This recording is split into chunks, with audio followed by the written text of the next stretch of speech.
ইকরার husband পরকিয়া করে। ইকরা এই বিষয়টি জানতে পারে, জানার পরে সে সিদ্ধান্ত নেয় সে তার নিজের জীবন দিয়ে দিবে, তারপরও তার স্বামীর ভাগ কাউকে দিতে পারবে না।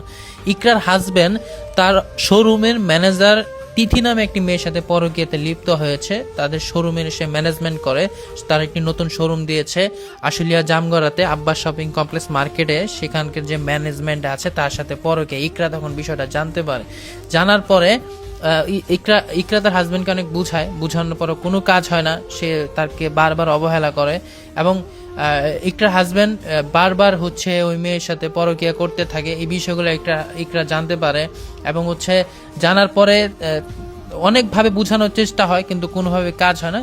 অতঃপর সে সিদ্ধান্ত নেয় এই দুনিয়া ছেড়ে চলে যাবে, কারণ সে তার স্বামীর ভাগ কাউকে দিতে পারবে না, তার ভালোবাসার ভাগ কাউকে দিতে পারবে না। ইকরাদের একটি ছোট বাচ্চাও রয়েছে, সন্তান রয়েছে। তারপরও সে কোনোভাবেই মানতে পারে না যে আমার 14 বছরের সংসারটা কেন চলে যাবে। অতএব ইকরা কি করে, তার শেষ নিঃশ্বাস ত্যাগ করে ফেলে। অতএব আমি এখানে একটা কথাই বলবো যে ছেলেরা যারা আছেন, আপনারা পরকীয়া থেকে দূর থেকেন, নিজের বউকে ভালোবাসেন।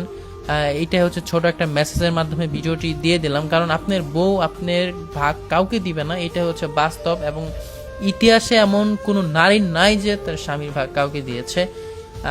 ধন্যবাদ এই ভিডিওটি যারা দেখেছেন শেষ পর্যন্ত। আমি শুধুমাত্র এই মেসেজটাই রেখে গেলাম যে সবাই তার নিজের বউকে ভালোবাসেন, পরকীয়া থেকে দূরে থাকেন, ভালো থাকেন। আল্লাহ হাফেজ।